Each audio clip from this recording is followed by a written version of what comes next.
Love this podcast? Support this show through the Acast supporter feature. It's up to you how much you give, and there's no regular commitment. Just hit the link in the show description to support now.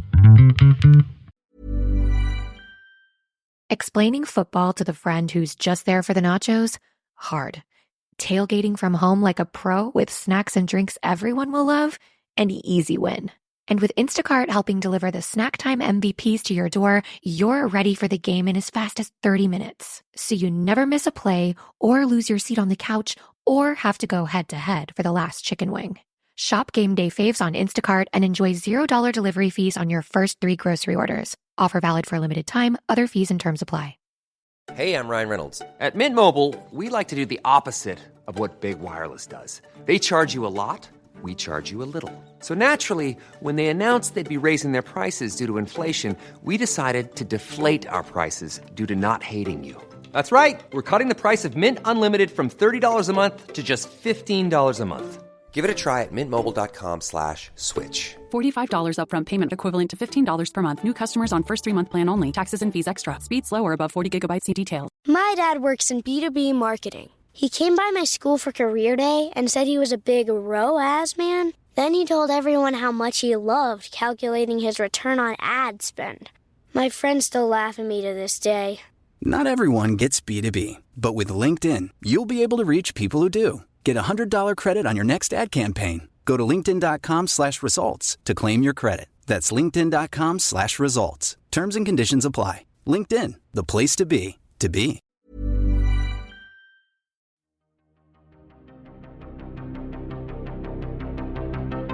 This is Writers on Film, the only podcast dedicated to books on cinema.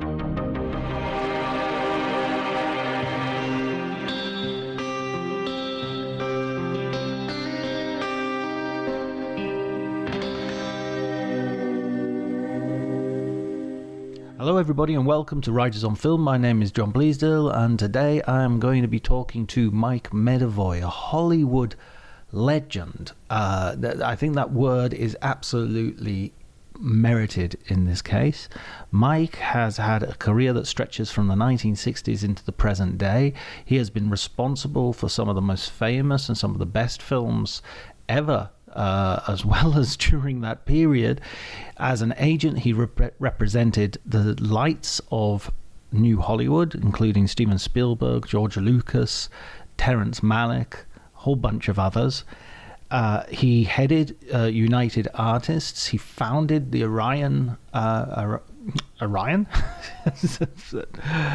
He also founded and is currently the CEO of Phoenix Pictures, which made such great films as A Thin Red Line. But I mean, honestly, if you look at his IMDb page, it's not an IMDb page, it's an IMDb book. It's so big. We didn't have a huge amount of time to talk because, you know, he's a busy man. But it's such a great conversation. It's such a great honor to talk to him. He is also, of course, because this is why he's on Writers on Film, he's also the author of a memoir called You're Only as Good as Your Last One. He wrote a book called American Idol After the Iraq War, which is also well worth a read. It's a very interesting argument, and he's currently working on his third book, as you will find out in the conversation. In fact, let me just leave it there. It was a great pleasure to talk to him. If you enjoy the conversation, remember to like. You can follow me on Twitter, Dr. Jonty, DRJONTY. But before you do any of that, enjoy the conversation.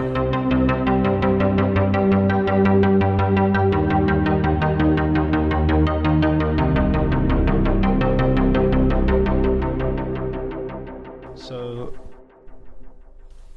okay, super. First of all, I really enjoyed reading your book, and I love the title. You're only as good as your next one. Yeah, but even better, the sort of subtitle: the 100 great films, 100 good films, and 100 for which I should be shot. Yeah, well, it's kind of interesting because as I go through the various titles at various times, and I have these scripts, I think, well, that wasn't very good. And sometimes, it turns around. It's better than I thought.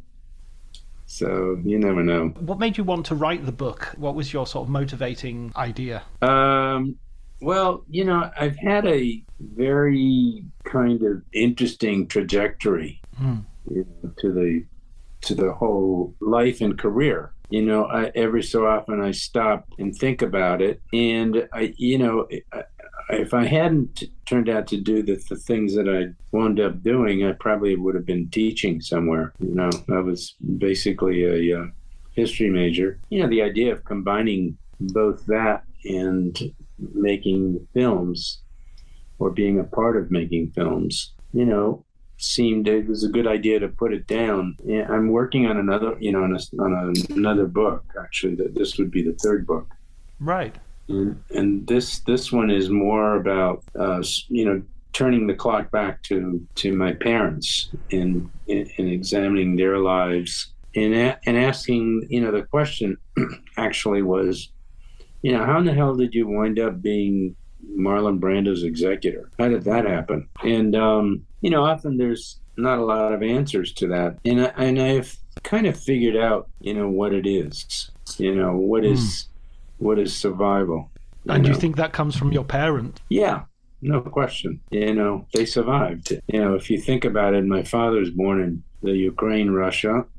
Then my mother was born in Manchuria. Her parents are from the Ukraine, Odessa. Right. And they both wound up in Shanghai. They got married there. What are the chances? I mean, they were one of, at the time, I think there was maybe 12,000 or 20,000 Jews living there. And then wound up going to Chile, and then from Chile to the United States. I touched on a lot. If I think about it, I missed the 40s, but that's about it. I got here in the 50s, and then, late 50s. Then I got into the business, and I got into the business just as it was changing, and I became a part of the change. I'm so glad to hear that you're writing that book, because the one criticism I would have of You're Only As Good As Your Last One is that I really wanted to know more about that background and the family background and stuff like that. It's such an exciting story. It's a fascinating story, and it's great because it did a full circle on me recently when they told me that they had put together a statue of the family leaving Shanghai in bronze at the museum there. That was great. That was an interesting piece, and it just says, hey, it just went a full 360. And when you get to start in the movie business, I love the story about you starting in the mailroom and all the people in the mailroom. Walter Hill is in the mailroom with you. That's John Badham is in the mailroom. Walter Hill, Mark Norman, who's actually a terrific writer. That must have been some talented mailroom. Well, it was an interesting group of people, and we're still friends. I haven't seen Mark in a while, but I was actually picked up his book the other day, and I saw Walter maybe a few years ago. Badham, I know, is teaching, but the follow-up to that I always found kind of interesting, and that is that among the things that I was assigned to do was to be a casting director, and I worked for Jack Webb, who had a television series, and for Bob Hope.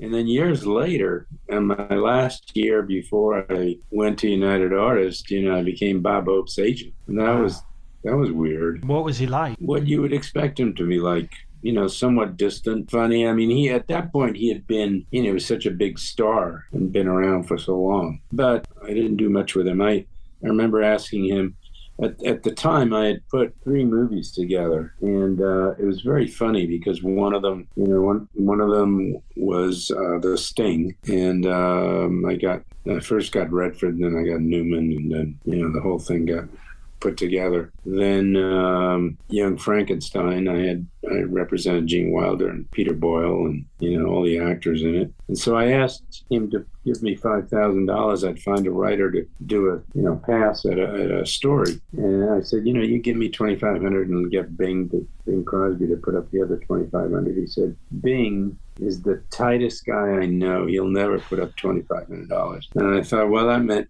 he wasn't interested. Right. So it's interesting. I ran into Dustin Hoffman the other day, and he said, I remember when you came to me with Hook, and I said, well, who else are we going to get? I said, well, let's get Spielberg first, and then we'll get Robin Williams. That's exactly, and he said he gets a lot of comments on that movie. So, it's been an interesting voyage, and it still continues because I keep working. One of the things that's really interesting about the book is how you meet. I mean, you do meet your legends. You sort of self-consciously go out on the town with a list and sort of cold call people and go and see them. But you also, your main sort of innovation is to grab the writers and the directors rather than the actors, the young sort of film school graduates. Yeah, and that's how I met Milius and Malick and Spielberg. Coppola was already in. Right. Matter of fact, I'm having lunch with Tony Bell today. Oh, right. Oh, give him my best. I will. Spielberg was one of those that you sort of got early and then let go early as well. Yeah, I did, and I think it says a little bit about what's important to my feelings and how I feel I ought to be treated. And, it was obviously not smart, but I never accused myself of being that smart. Because you had him as a client, as you were his agent. Yes. And you sort of said, okay, you have to go and... Well, there's a story behind it. And the story essentially was I put him together, made his deal at Universal TV, and he had been there, working behind the scenes. He had found somebody who was teaching him, how to edit, and made his deal. And then I guess, 3 or 4 years after, he wanted to make movies elsewhere. And I said, well, you're going to have to get out of this contract. And I'd just gotten Philip Kaufman out of the contract. So I thought it was doable. And he said, well, I can't do that. I don't want to do that. Now, he had a conversation with his lawyer, who I put him together with, and said that he was unhappy because he wasn't getting movies. Well, first of all, he should have told me that. Right. I did. Told the lawyer. And the lawyer is somebody I'd put him with. And, he told me. So I really actually felt that was a betrayal. And, I wasn't going to stand for it. At that point, I had a lot of other clients. And, he's a wonderful filmmaker, a wonderful person. And he and I made another movie together talking about Hook. And we're actually working on one now. Oh, right. Wow. So the relationship continues. Yeah. Of those early clients that you had as an agent, was there anyone who sort of surprised you the most? Who, how they developed either positively or negatively? Well, they each had different. Malick was one kind of person. Phil Kaufman was a different kind of person. Steven obviously turned out to be quite different. They each have their own. And there were a lot of clients at the time. I remember some of the English clients who I had who were really terrific. Carol Rice, Tony Richardson, Lindsay Anderson. I mean, can you get any better? The only one that was missing for me was David Lean. Right. Who I got to spend some time pretty close to his end. I probably would have wound up doing a film with him had he not died. But, you go back and look at that. Somebody told me recently that, Truffaut said to this woman who has written about him that I was the only guy that he could trust in Hollywood. First of all, I heard it secondhand, so we don't know whether it's true or not, but that was good. The fact that I had a unique relationship with Antonioni was different from everybody else. How did that come about? Well, he did a movie in the States called Zabriskie Point, and I wound up representing the two leads in that movie as a result of the agency I was working with at the time. And he and I became friends. The fact is that, I was different in one way, and that is that I'm at the time, a much more worldly kind of guy. Somebody who'd been in a lot of places in the world, spoke other languages, had traveled, quite a bit. And so you met him in through Zabriskie Point and became friends. Yeah, and from there on in, we were friends. Brilliant guy, really smart. I didn't wind up representing him, but we became good friends, and that was great. The same is true of Pontecorvo, who I loved. Yes, absolutely, a wonderful filmmaker. Yeah. One of my favorite Italian filmmakers. Yeah, mine too. He was, he made, I think, one of the best movies, in the last 100 years. The Battle of Algiers. Yeah. Yeah. I've got to rewatch that. I saw it the other day on a I've got the Blu-ray and everything, and my daughter is doing a politics degree, and I said to her, "This is a film you have to watch. This is the political film of the 20th century." Yeah. The other thing that I found interesting about your book is that it is a personal memoir. Of course, it's about you going from an agent to heading a production. The production of United Artists, but it also sort of you have this shifting perspective. You're as you said just now, you're a very worldly guy who speaks different languages and has a perspective which is very broad. But you also have the perspective in Hollywood of being from mailroom to agent to head of the studios. Right.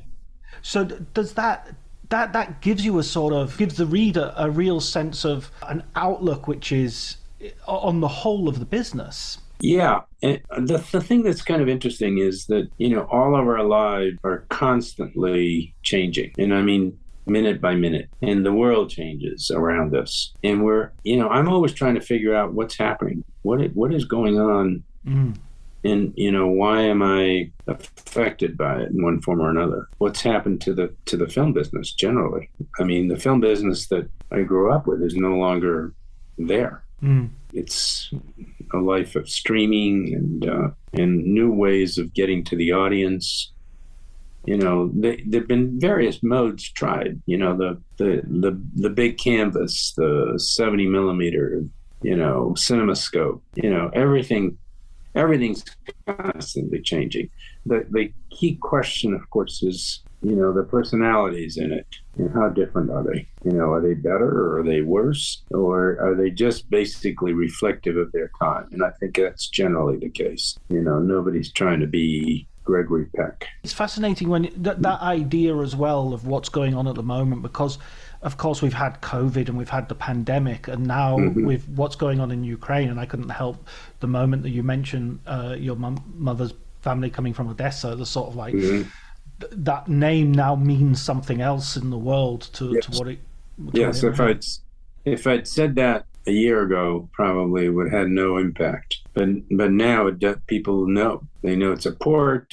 They know it's in the Black Sea. Yeah, but it's there's so many really interesting changes that are going on. I'm trying to keep up with it, essentially. Well, I mean, your other book, your second book that you wrote, American Idol.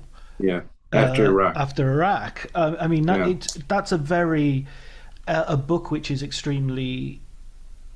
It's about the role of culture and art in promoting sort of values, I guess. I mean, that feels very prescient to me, that the idea of especially American culture having to not go out into the world so much as the world culture has to also come into America. Well, that's another change, right? I mean, first of all, the whole idea of America is it's a perfect land for immigrants. I'm one, and there's because we're next to Mexico and Canada, and we have all these other places around us. People come here because they see this as a land of opportunity, and I can easily see that in my own life. But it's interesting because even then, people have, they're protecting their own territory and therefore making it harder for others, not knowing that every single one of them came out of somewhere else, unless they're American Indians. When I look at the list of films that you were I mean, you had an absolute run at United Artists. I mean, in terms of commercial success, but also in terms of critical success. Yeah. And when I look at those films like One Flew Over the Cuckoo's Nest, Rocky, Annie Hall, it doesn't.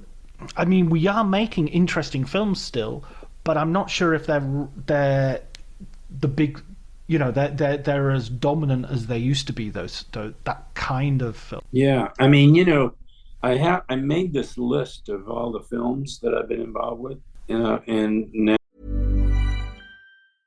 Hey, I'm Ryan Reynolds. At Mint Mobile, we like to do the opposite of what Big Wireless does. They charge you a lot, we charge you a little. So naturally, when they announced they'd be raising their prices due to inflation, we decided to deflate our prices due to not hating you. That's right. We're cutting the price of Mint Unlimited from $30 a month to just $15 a month. Give it a try at mintmobile.com/switch. $45 upfront payment equivalent to $15 per month. New customers on first 3-month plan only. Taxes and fees extra. Speed slower above 40 gigabytes. See details. My dad works in B2B marketing. He came by my school for career day and said he was a big ROAS man. Then he told everyone how much he loved calculating his return on ad spend. My friends still laugh at me to this day. Not everyone gets B2B, but with LinkedIn, you'll be able to reach people who do. Get a $100 credit on your next ad campaign. Go to linkedin.com/results to claim your credit. That's linkedin.com/results. Terms and conditions apply. LinkedIn, the place to be, to be. So I kind of look at it. Hang on a second. I was looking at the UA, and I looked at it, and it starts with Man with a Golden Gun, Return of the Pink Panthers, Love and Death, Rollerball, Cuckoo's Nest, Annie Hall, Carrie, Network, Rocky, Bound for Glory, Pink Panther Strikes Again, Bridge Too Far, New York, New York, Apocalypse Now, Spy Who Loved Me, Equus, Semi-Tough, Coming Home, Last Waltz, Revenge of the Pink Panther, Invasion of the Body Snatchers, Black Stallion, Lord of the Rings animated, Manhattan, Raging Bull. That was the run. That includes some of my favorite films of all time, I think. I mean, Network, Equus. I'm a huge Richard Burton fan, and Equus I love, absolutely love that film. What was the film that you felt very? I mean, there's so much to be proud there. Is it just the whole bunch together, or is there specific ones you feel particular triumph at getting over the line? You know what? I think you look at the whole body. You know, that's why I said third of them. Somebody should have shot me, you know. It was funny that in the book you're sort of talking about doing Rocky and doing New York, New York at the same time, and yeah. Everybody expects New York, New York to be the big hit, and it ends up being Rocky. Yeah, Rocky, a boxing movie, you know, which hadn't done well. No boxing movie had done well. You know, and you can't. It's interesting because you can't categorize almost anything. You know, if you make it well enough and it's got something going for it, and it's the right time, it does well. I mean, you know, that's true about, you know, Bull Durham was a baseball movie. You know, how do you do that? What did William Goldman say? Nobody knows.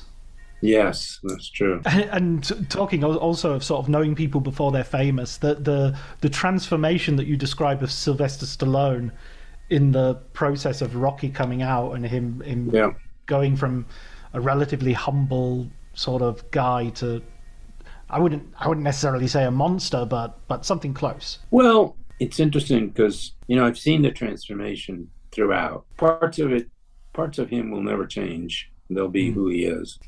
I think he realizes he's been extraordinarily lucky, and he's a lot smarter than people give him credit for, or that some people give him credit for. You know, and you know, he knows how to become famous. Everybody seems to be looking for that, for money. I mean, I'd like to know that if I knew that there was another life after the one we live in, then I'd worry about what I am going to leave. You know, I don't think that there is such a thing. But I mean, in a sense, maybe values become more important. Yeah. You know, you haven't got a second chance, you know, so it's important to get it right this way. One trip around it, that's it. Yeah, and I mean that seems to be a sort of values that you're very proud of in terms of how United Artists sort of went under your sort of supervision. or when you were part of it. But you look at the Orion Pictures. There's some great films there too. And yeah, I mean, I always remember the Orion logo coming up when I'd go to the cinema or when I'd put in a video cassette and thinking, okay, this is going to be good. Yeah, well, most of them were. I mean, as I looked at that list, there's some really good ones. Little Romance, Life of Brian. Oh wow. 10, Caddyshack, Excalibur, Arthur. I'm looking at some of the better ones. Broadway, Danny Rose, The Bounty, Woman in Red, Amadeus, Terminator, Falcon the Snowman, Hair, Something Wild, Hoosiers, Three Amigos, Platoon, RoboCop, No Way Out, Unbearable Lightness of Being, Bull Durham, Married to the Mob, Mississippi Burning, Valmont, House of Games, Dance with the Wolves. I mean, there's some good ones. Oh, they're absolutely some of the best of that period. So there. And there's so many talented people involved as well. Jonathan Demme and Demme, amazing director. Yeah. Then later on, there's Philadelphia, Legends of the Fall, on and on. I mean, there's a lot of them. Yeah. There is a third of the movies. And when you were going from one, you were setting up, you sort of had these phases in your career where you were going from one studio, you were setting up new studios and production companies. That must have been sometimes quite daunting to go from a huge success as an agent, huge success as in the United Artists, and then to sort of not necessarily be beginning again, but there was an element of risk, right? Yeah, I mean, there's always an element of risk. You get up in the morning, there's an element of risk. Right. Sometimes it's scary, And one of the things I noticed, I find kind of interesting, and I think I said it in somewhere, which is that, this is a business that eats its old, not the young. Right. And in my career, I ran into times when people wanted to walk away from people like Arthur Krim or Eric because they thought they were too old. I didn't want to walk away from them. I thought they had, they did what they did better than I did, and I did what I did probably better than they did. I mean, that goes back to what we were saying maybe about values as well, that you have some of those individuals who are like, sort of go through your entire career, Milos Forman from One Flew Over the Cuckoo's Nest and Hair and all the way through. So, yeah. I mean, he must have been, those are relationships that must have lasted. They did. And, of course, he lived on the East Coast. I live on the West Coast. But, I mean, I've maintained those relationships with all the ones that are still alive. And that, that's great. We've got a lasting legacy because of it. Yeah, well, I mean, I feel that's what's made it interesting for me. It's what made my life interesting. Getting a phone call from an old friend saying, "Hey, I'm coming into town, let's have dinner." I mean, how much better can it get? Yeah, and the people who are fascinating from an intellectual point of view as well, in terms of their artists. Oh, of course. They're engaging in the world. Yeah. And they also leave a legacy. When you look at Hollywood as it is now, I mean, you're saying everything is changing, and you're very much working in the business. Is there anything that you kind of, if you had a sort of a magic wand and you could change instantly, what would you change about the business? You can't go backwards. It just doesn't work. You can learn something from what happened, but it's changing. When I started, I think Disney was a theme park. Universal wasn't a theme park yet. There's new ways of showing films and making films. I mean, every day there's something new. You wonder, looking at the telescope, that found these new stars and new ways of viewing the sky. And you wonder, right, when you take all those galaxies, how is it possible that we haven't been replicated in some form? What are the chances? It's like when there's enough combinations of something, it's inevitable that the most improbable things will happen. Yeah, exactly. I remember reading a quote once, which was, "On the longest timeline, the highly improbable becomes inevitable." Yeah. Because, it's just combination after combination. Yeah. So you're writing this third book of yours, this sort of family memoir at the moment. When is that due out? When can we expect that? I don't know. I mean, I don't have a deal yet with somebody who's willing to print it. So I'll find out. Giving it to an agent. I think everybody likes it. They're just, the key question is, how many will it sell, right? That's what they care about. They could care less about what the content is, although they seem to like the content. Yeah, but I mean, there's some people in the publishing industry who will be as intent on the values as you were in the film industry, hopefully. Yeah, I think that's true. I think so. I'll show you. Can you see that or not? Yeah, I can see that. That's the statue. That's the statue of the family. Wow. The bronze. Pretty cool, right? That's amazing. Have you ever thought of that maybe even being a film? Somebody called me from England. They wanted to do a documentary, right? Right. On and probably using the book. My whole thing was, I'm not interested in doing a documentary about me. Right. Interested in that. What interests me is to say, hey, I'm not really that important. What is important is the work that I was a part of. Right. That's what counts. Everything else, I say, falls into it becomes, a little bit to look how great I am, and I don't want to be in that spot. Sort of too indulgent. Yeah. I mean, I sort of sense that a little bit from the memoir, because you're quite, the memoir is very much about, what I did, the work I did. Here's the, it's not about, and then I went home and I felt this, or then it's all about the principles by which you operated and the things that you achieved, the occasional mistake. Yeah, I mean, it's human. Of the 100 films for which you should be shot, which were there any that you felt, this should have been better? This, I mean, it not should have been better, but I wish I could have rescued this one. I can't think of one like that. There's some I shouldn't have tried. Even. Right. I thought it was funny, but it wasn't that funny. Right. I think Hal Ashby's Bound. I mean, I don't think this is one of the ones. Bound for Glory. I think Bound for Glory should have a bigger reputation than it has. Yeah, I think that's a beautiful. It was too long.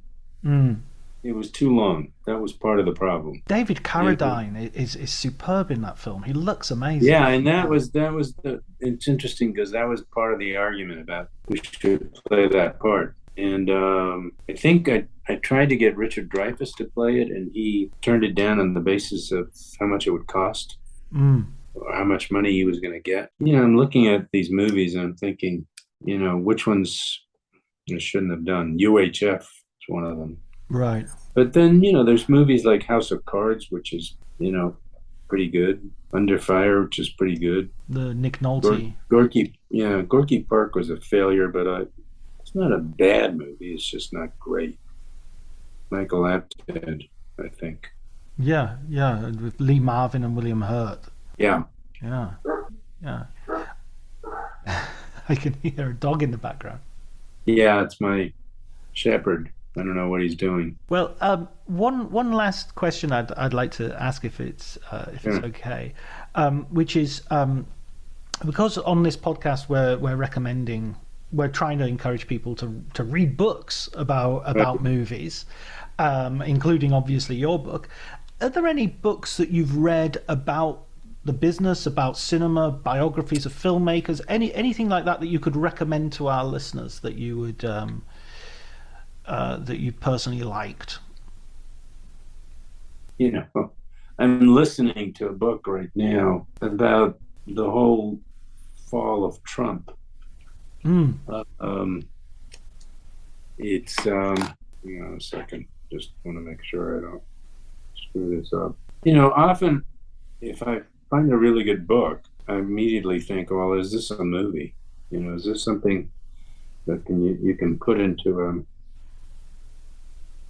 film, you know. Well, I guess we're kind of waiting for the first Trump movie, aren't we? Yeah, somebody's going to make it. Sacha Baron Cohen, perhaps. He'd be great, but you know, I was thinking in the best of all worlds, you would have had Peter Sellers play that part. Oh wow, yes. Right. Yeah, he has exactly that. The sort of stupid man who thinks he's the cleverest man in the room. Yeah, a book called Peril by Bob Woodward and Robert Costa. Do you know them? Yeah, I've read it. I would read that book. I'd recommend that book. I mean, there's so many interesting books. I mean, I'm a book filer, but you know, I pick up a lot of stuff to read. But this one I'm listening to, and I just love it. You know, it's going to be a few hours, but it's great. It's just trying to think of other books that I have a long list of film books here. Mark Norman's book on screenwriting is pretty good too. Right. To get the title of it. Of course, from the mailroom. Yes. Yeah. I mean, I look at the list of, there's too many. Just too many that in there I went, It's hard to pick a favorite. Yeah, well, you need to know a little bit of each one of those. I'm still thinking about your Peter Sellers Donald Trump movie. I'm thinking that's one of the... Who would you direct it? If you could have anybody in the world to direct? I've already talked to a director, so I don't want to talk about it. Ah, okay. Fair enough. Okay, well, I guess that's... Where's Stanley Kubrick when you need him? Yeah. I mean, he's a Dr. Strangelove level sort of ironic. Exactly right. Yeah, satire. I'd still like to see a Sacha Baron Cohen version as well. I think that. Yeah, no, he can actually play that kind of. He's a good idea. I mean, he can play straight as well, Sacha Baron Cohen. I think. Yeah, he can. He's a smart guy too. Really smart. I don't know him very well, but I must say, the little I know of him, I like him. Yeah. His brother is a very famous psychologist. Very, really? really like well respected. I've read one of his books about psychopathy. I think it was about, and he's I think he's called Simon Baron Cohen. But he's very well respected, sort of. So obviously coming from a very clever family, I think. Yeah. Like the Attenboroughs, some great dinner conversation. Yeah. I was in London a few years ago, and I went by to see Dickie. He was, he worked with us, and I did Chaplin with him. Right, that's a superb film. Robert Downey Jr. Thank you so much for your time, Mike. I really, really appreciate it. Take care, huh? Bye-bye.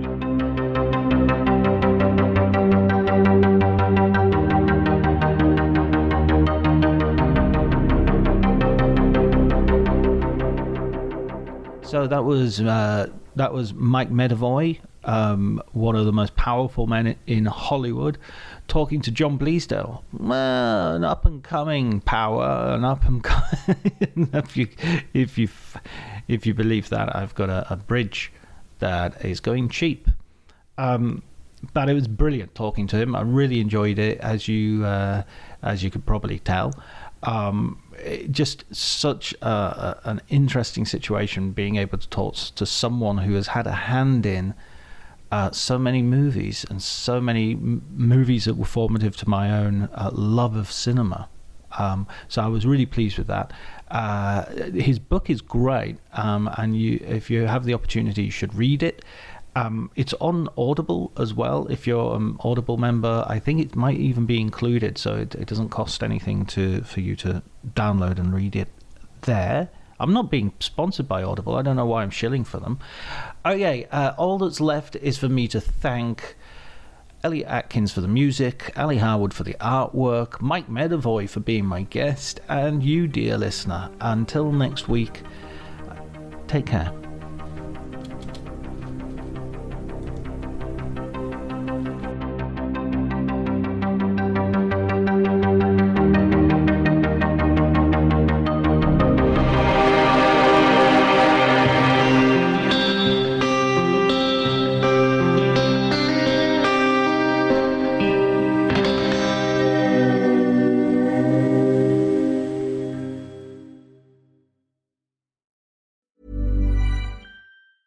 1-800-Flowers.com knows that a gift is never just a gift. A gift is an expression of everything you feel and helps build more meaningful relationships. 1-800-Flowers takes the pressure off by helping you navigate life's important moments by making it simple to find the perfect gift. From flowers and cookies to cake and chocolate, 1-800-Flowers helps guide you in finding the right gift to say how you feel. To learn more, visit 1-800-Flowers.com/ACAST. That's 1-800-Flowers.com/ACAST.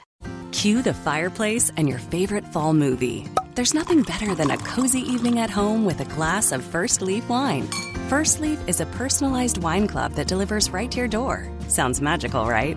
They get to know your favorite tasting notes, which varietals you enjoy, and whether you prefer sweet or dry wines. So in every shipment, you get bottles tailored to your unique palate. Go to tryfirstleaf.com/fall to get your first 6 wines for just $44.95 with free shipping. This episode is brought to you by Progressive Insurance. Fiscally responsible, financial geniuses, monetary magicians. These are things people say about drivers who switch their car insurance to Progressive and save hundreds. Visit Progressive.com to see if you could save. Progressive Casualty Insurance Company and Affiliates. Potential savings will vary, not available in all states or situations.